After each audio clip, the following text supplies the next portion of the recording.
Hey guys, welcome back to new video. Guys, सबसे पहले बता दूं कि मेरा नाम राजेंद्र कुमार है। मुझे जो इस डिपार्टमेंट ऑफ पोस्ट में डाक विभाग में जीडीएस बीपीएम पद पर 1 साल से भी लगातार ज़्यादा काम करते हो गया है। जो भी आप लोगों को इन्फॉर्मेशन दूंगा बिल्कुल ऑथेंटिक और सटीक होगी। तो गाइस, आज की जो वीडियो है इसमें हम लोग जो प्रमोशन प्रोसेस के बारे में डिस्कशन करेंगे कि आपका जो 2025 का जो डिपार्टमेंटल एग्जामिनेशन है, प्रमोशन एग्जामिनेशन है, उसका जो प्रमोशन प्रोसेस है वो जो है क्या रहने वाला है, उसका एजुकेशनल क्वालिफिकेशन क्या रहेगा।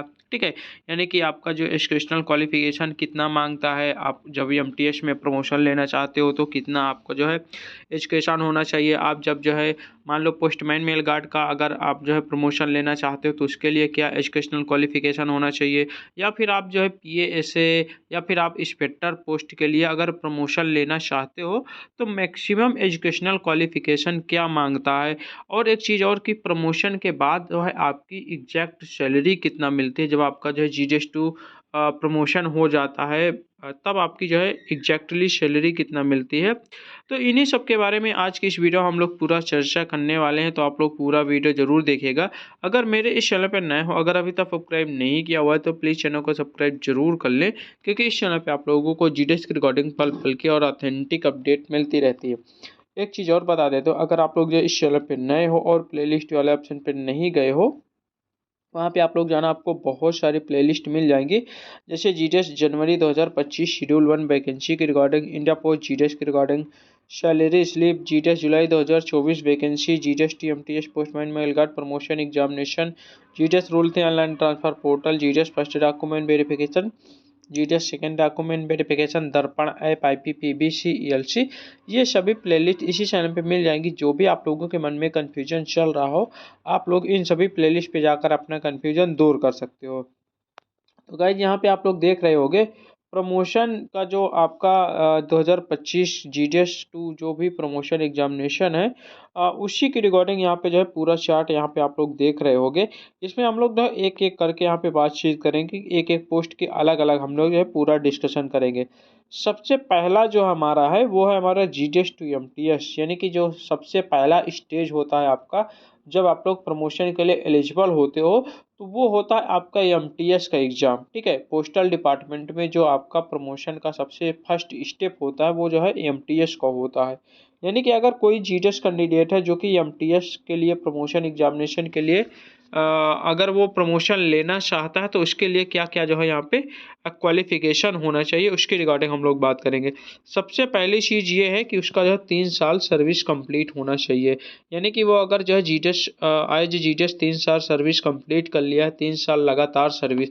अब देखिए इसमें भी जो ये जो तीन मतलब कि रेगुलर सर्विस दिया है, इसमें भी अगर आप लोग जो है थोड़ा एक चीज़ ध्यान दे लेना, क्योंकि आपके मन में कन्फ्यूजन उठेगा कि सर हम अगर पुट ऑफ हुए हैं, ठीक है, तो क्या वो जो ड्यूटी हमारी काउंट होगी या फिर नहीं काउंट होगी। क्या जो है हम जो है मतलब कि जैसे पुट ऑफ हुए हैं या फिर हम जो है विदाउट पे छुट्टी पे गए हैं, तो वो जो है आपका काउंट होगा या फिर नहीं होगा। तो वो बिल्कुल भी काउंट नहीं होता। उसके अलावा यानी कि अगर आप पुट ऑफ हुए हों तो जितने दिन तक आप पुट ऑफ हुए हों, ठीक है, पुट ऑफ जितने दिन तक हुए हो वो ड्यूटी आपकी काउंट नहीं की जाएगी। इसके अलावा आपकी जो सर्विस होगी, जो आपका मतलब रेगुलर सर्विस होगी, उसी को रेगुलर सर्विस को आपको काउंट किया जाएगा। ठीक है, इसी प्रकार आपका छुट्टियों में भी होता है। अगर आप लोग जो है 1-2 महीने की पेड मतलब कि अनपेड लीव लेते हो, यानी विदाउट सैलरी वाला लीव लेते हो, तो उसके लिए क्या होगा कि जब आप विदाउट सैलरी वाली छुट्टी लोगे तो वो जो छुट्टियां होती हैं वो जो है सर्विस पीरियड में काउंट नहीं होती हैं। ये चीज़ ध्यान दे लेना, ठीक है। तो अगर आप लोग एमटीएस के लिए अगर आप लोग प्रमोशन लेना चाहते हो तो 3 साल की आपकी रेगुलर सर्विस होना चाहिए एज जीडीएस। ठीक है, अब देखिए, अब आप लोगों के मन में कन्फ्यूजन होगा कि सर 2024 में तो यहाँ पे 1 साल का रिलैक्सेशन दिया गया था, यानी कि जीडीएस टी एमटीएस के लिए 2 साल ही रखा गया था। क्या वो जो है कंटिन्यू होगा या फिर नहीं होगा? तो उसके रिगार्डिंग मैं बता देता हूँ भाई। देखिए, वो कंटिन्यू होगा या फिर नहीं होगा उस पर अभी भी कोई भी हम लोग कुछ नहीं कह सकते हैं, ना ही उस पर कोई फाइनल मुहर लगी हुई है। 2024 में क्या हुआ था कि वहाँ पे मतलब वैकेंसी ज़्यादा, सीटें बहुत ज़्यादा खाली थी।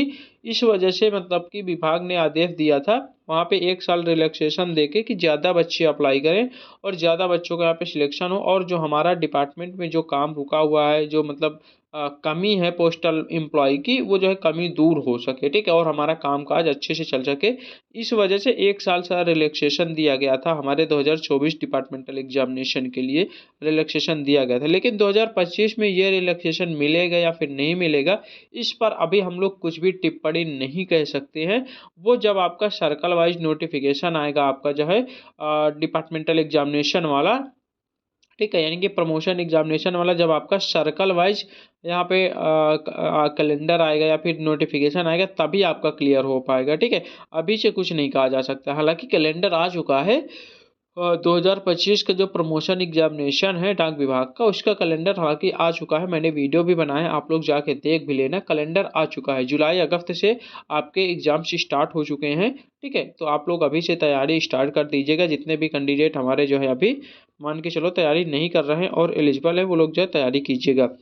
तो जीटीएस टीएमटीएस के लिए मिनिमम जो सर्विस है 3 साल की होनी चाहिए, और उसकी कोई भी एज लिमिट है नहीं है। देखिए, ये जो एज लिमिट की बात की जा रही है, ये मैक्सिमम एज की बात की जा रही है, यानी कि आपकी जो मैक्सिमम एज, मिनिमम एज तो आपको पता है कि 18 साल होना चाहिए, जो कि आपको ऑलरेडी होगा ही, क्योंकि आप लोग जब जीटीएस में जब मतलब फॉर्म भरे होंगे, ज्वाइन किए होंगे, तो उस समय आपकी 18 साल रही ही होगी।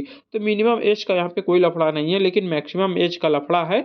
मैक्सिमम एज यहाँ पे दिया हुआ है, यानी कि जीटीएस टीएमटीएस अगर आप लोग जाना चाहते हो तो उसके लिए कोई भी एज लिमिट नहीं है। मैक्सिमम आप कितने भी साल में एमटीएस का एग्ज़ाम दे सकते हो, ठीक है।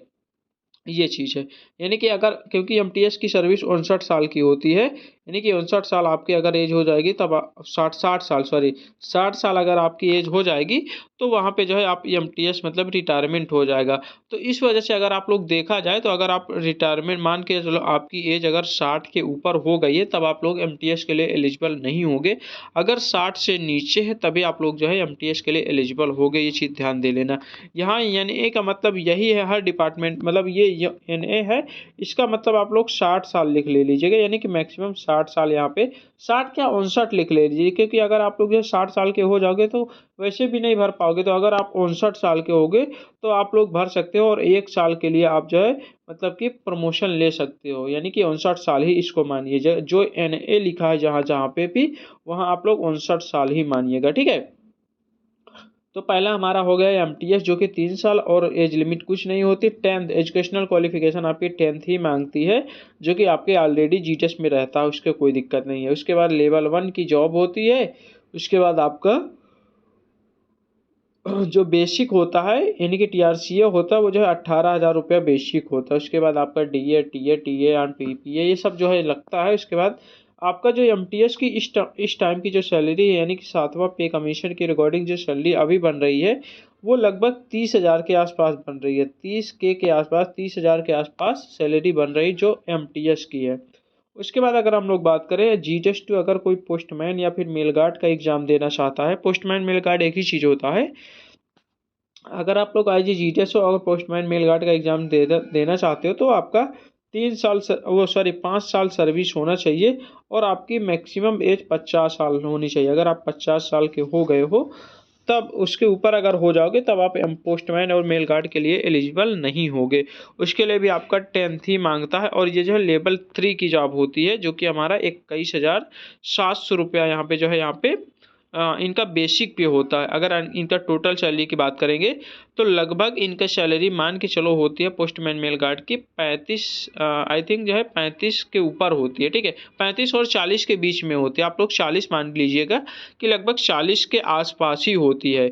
उसके बाद अगर हम लोग बात करेंगे पीएएसए की बात करेंगे, जो कि हमारे जीटीएस, देखिए ये वाला काट दीजिएगा आप, इससे आपका कोई मतलब नहीं है। अभी अभी इससे आपका कोई मतलब नहीं। अभी आप लोग ये जानिए कि अगर कोई जीटीएस है, जो कि आपका जो है यहाँ पे पीएएसए का एग्जामिनेशन देना चाहता है, जीटीएस टू डायरेक्ट पीएएसए बनना चाहता है, तो उसके लिए आप लोगों के लिए 8 साल सर्विस होनी चाहिए एज ए जीटीएस।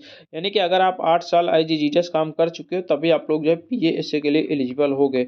और आपका एजुकेशनल क्वालिफिकेशन वो 12th होता है, यानी कि आप 12th आपका जो है एजुकेशनल क्वालिफिकेशन, और मैक्सिमम एज 40 साल। अगर आप जो है जीटीएस टू पीए एग्जामिनेशन देना चाहते हो, पीएएसए में प्रमोशन लेना चाहते हो, तो उसके लिए मैक्सिमम एज 40 साल होना चाहिए और 12th पास होना चाहिए। इसकी जो आपका मतलब कि बेसिक होता है 25,500 इसका बेसिक होता है।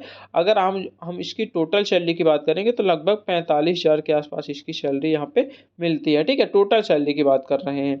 उसके बाद हम लोग अगर बात करें MTS to postman mail guard की बात करें, यानी कि अगर आप लोग MTS मतलब MTS से जो है पोस्टमैन की डायरेक्ट देना चाहते हो या पोस्टमैन मेल गार्ड का डायरेक्ट देना चाहते हो, तो उसके लिए आपको जो है यहाँ पे जो है 3 साल की सर्विस होनी चाहिए। यानी कि MTS के लिए, MTS टू पोस्टमैन के लिए यहाँ पे 3 साल सर्विस होनी चाहिए, तभी आप लोग जो है यहाँ पे एलिजिबल होते हो, ठीक है। सॉरी, यहाँ पे कुछ गलती लिखा हुआ है, सॉरी, यहाँ पे 2 साल होना चाहिए, ठीक है।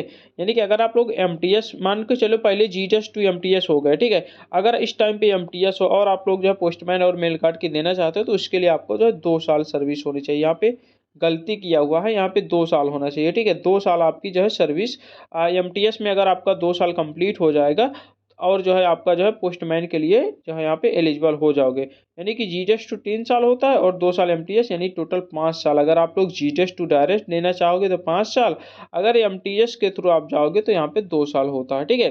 ये चीज़ होता है। उसके बाद यहाँ पे बात करें, अगर कोई भी अगर MTS और GDS है, ठीक है, यानी कि अगर GDS है, GDS होते हुए जो है वो जो है GTS के बाद जो है यहाँ पे जो है MTS के लिए 3 साल हो गया। 3 साल के बाद यहाँ पे 3 साल इससे ये हो गया, MTS से पोस्टमैन के लिए 2 साल, यानी कि 5 साल। ये एक ही चीज़ हो गया। आप लोग जो है इसको यहाँ पे कई स्टेप में लिखा हुआ है, कोई दिक्कत नहीं है, ठीक है। उसके बाद हम लोग अगर बात करें MTS से डायरेक्ट अगर कोई PA का देना चाहता है, यानी कि MTS से डायरेक्ट अगर PA का देना चाहता है तब 5 साल होना चाहिए, ठीक है। यानी कि MTS से डायरेक्ट PA होता है तो 5 साल, और उसका कोई भी एज लिमिट नहीं होता है, और मैक्सिमम जो है क्वालिफिकेशन 12th ही मांगता है, 12th ही मांगता है मैक्सिमम क्वालिफिकेशन, ठीक है।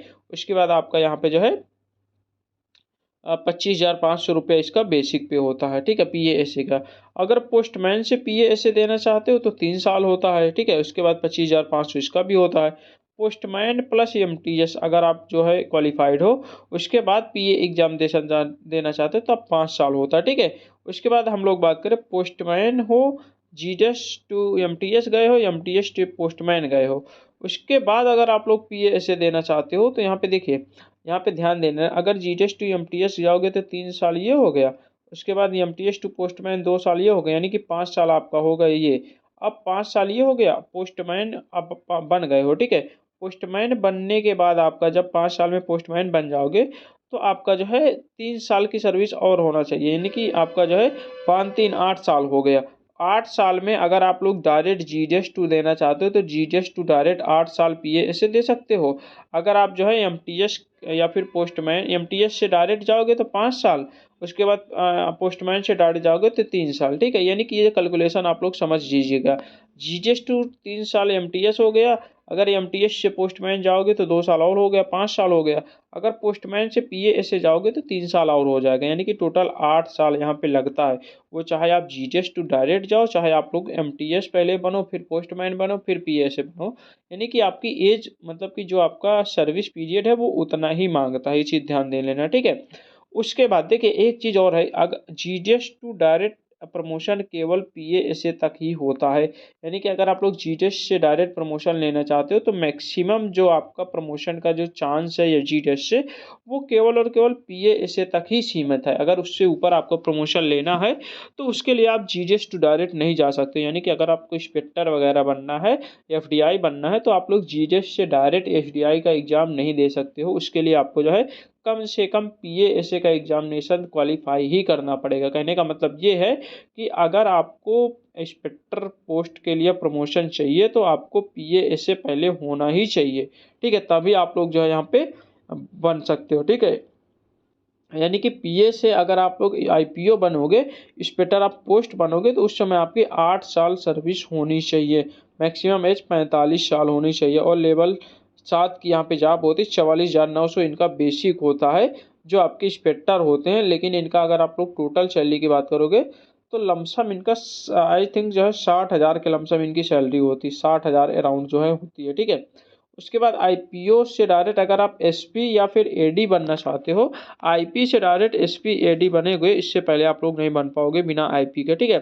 तो उसके लिए आपको जो है 5 साल जो है आपको जो है IPOज में काम करना पड़ेगा। उसके लिए आपका जो है 53,100 रुपया यहाँ पे जो है यहाँ पे उनका जो है TRCA होता है, यानी बेसिक पे होता है। हालांकि SP वगैरह की सैलरी लगभग मान के चलो आप लोग आई थिंक जो है 1 लाख के अराउंड 80 के ऊपर होती है, 80,000 के ऊपर होती है, लमसम होती है, ठीक है। तो ऐसे आप लोग जो है यहाँ पे आप लोग जो है अगर प्रमोशन लेना चाहते हो तो ये आप पूरा जो है इसका स्क्रीनशॉट वगैरह ले लीजिएगा। इसमें हालांकि कुछ मिस्टेक हैं जो कि मैंने आपको बता दिया है, ठीक है, 1-2 मिस्टेक है जो कि मैंने आपको बता दिया है। अब देखिए एक चीज़ और है यहाँ पे ध्यान देना, अगर आप MTS में प्रमोशन लेने चाहते हो तो सर्कल वाइज एग्जाम होगा। पोस्टमैन मेल कार्ड का भी सर्कल वाइज होता है, PASA का भी सर्कल वाइज होता है। अगर आप IP का एग्ज़ाम दोगे या फिर SP का एग्ज़ाम दोगे, ठीक है, तो यानी कि उसका ऑल इंडिया लेवल पे होता है, यानी कि IP इंस्पेक्टर और SP का जो एग्ज़ाम होता है उसका ऑल इंडिया लेवल पे होता है। बाकी ये जो आपका PASA है ये जो है सर्कल वाइज एग्ज़ाम करवाते हैं, कोई दिक्कत नहीं होता है। तो यहाँ पे आप लोगों को लगभग मैंने बहुत सारी चीज़ें बता दिया जो कि आपको जो है नॉलेज की चीज़ें थी। तो आशा करता हूँ आपको वीडियो अच्छी लगी होगी। अगर वीडियो अच्छी लगे तो वीडियो को लाइक करें, कमेंट करें, शेयर करें। अगर मेरे इस चैनल को अभी तक सब्सक्राइब नहीं किया हुआ है तो प्लीज़ चैनल को सब्सक्राइब जरूर कर लें, क्योंकि इस चैनल पर आप लोगों को GTS की रिकॉर्डिंग पल पल की और ऑथेंटिक अपडेट मिलती रहती है। तो चलिए ठीक है, मिलते हैं एक नई वीडियो के साथ, तब तक के लिए बाय बाय, टेक केयर।